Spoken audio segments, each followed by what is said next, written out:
Assalamualaikum warahmatullahi wabarakatuh. Halo kamu yang lagi dengerin, selamat datang di Frisa Channel, tempat kita ngobrol jujur, reflektif, kadang nyelkit tapi selalu dari hati.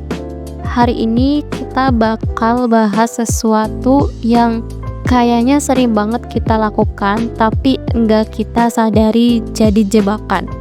Dikit-dikit enggak apa-apa, tapi mau sampai kapan? Iya, kamu mungkin pernah atau sering banget ngomong kayak gini ke diri sendiri. Nggak apa-apa nih, rebahan dulu bentar. Nggak apa-apa nunda kerjaan, nanti juga ada waktunya. Nggak apa-apa gagal lagi, manusiawi kok. Dan ya benar, semua itu memang manusiawi. Tapi gimana kalau ternyata nggak apa-apa itu pelan-pelan jadi racun yang bikin kamu stuck di tempat. Kata nggak apa-apa itu nyaman ya, kayak pelukan hangat ke diri sendiri, dan kadang kita butuh itu ketika gagal, ketika kecewa, ketika capek banget sampai otak gak bisa mikir. Tentu kita butuh pelarian kecil, kita butuh waktu buat nenangin diri. Tapi masalahnya muncul waktu kita mulai pakai gak apa-apa buat segala hal, untuk semua penundaan, untuk semua kegagalan yang kita ulang lagi dan ulang, untuk semua impian yang kita tunda karena takut mulai. Pelan-pelan nggak apa-apa jadi pembenaran, jadi pintu masuk buat rasa malas, buat takut, buat diam di tempat. Dan dari situ kita mulai bilang, pelan-pelan aja nanti juga nyampe, tenang, proses. Yes, aku pun setuju dengan proses, tapi jangan salah ya, proses itu perlu arah, perlu gerak. Proses tanpa langkah itu namanya diam, bukan maju. Satu hal yang perlu kita camkan, waktu enggak nunggu kamu siap. Setiap harinya kita dikasih 24 jam. Sama kayak orang-orang yang sukses, sama kayak orang-orang yang kamu iriin hidupnya. Beda kita sama mereka cuma satu. Mereka pakai waktunya dengan sadar. Kita kadang pakai untuk nyari alasan. Kita nunda mulai bisnis karena belum yakin. Kita nunda belajar karena mood masih jelek. Kita nunda ibadah karena ngerasa belum pantas. Kita nunda mimpi karena nunggu perfect dulu. Padahal tahu nggak, kesempurnaan itu datangnya setelah kita jalan, bukan sebelum mulai. Allah berfirman dalam surah Ar-Ra'd ayat 11, sesungguhnya Allah tidak akan mengubah keadaan suatu kaum sebelum mereka mengubah keadaan diri mereka sendiri. Kamu mau berubah, mau hidup lebih baik, mau keluar dari overthinking dan stuck, kamu yang harus mulai duluan. Kita sering menyamaratakan capek sama enggak mau gerak, padahal dua hal ini beda jauh. Capek itu wajar, capek itu tanda kamu butuh jeda, tapi menyerah itu keputusan. Dan menyerah diam-diam sering terjadi pas kita mulai terlalu sering bilang, aku butuh healing, aku self love dulu, aku pelan-pelan aja, gak mau buru-buru. Tapi jujur deh, kamu beneran healing atau kamu cuma lari? Healing itu proses menyembuhkan, bukan pembenaran buat lari dari tanggung jawab.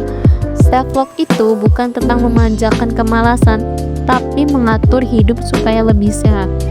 Aku ngerti banget, kamu mungkin trauma, mungkin kamu pernah gagal parah, pernah ditolak, pernah dijudge, pernah ngerasa nggak layak, dan sekarang kamu takut mulai lagi. Tapi ingat, takut bukan alasan buat enggak gerak. Rasa takut itu sahabat. Kalau kamu peluk dan ajak dia jalan, dia akan jadi pelindung. Tapi kalau kamu turutin semua ketakutanmu, dia akan jadi penjara. Kalau kamu nunggu sampai semua rasa takut itu hilang, kamu akan nunggu seumur hidup. Mulailah dengan rutinitas kecil, jangan tunggu motivasi.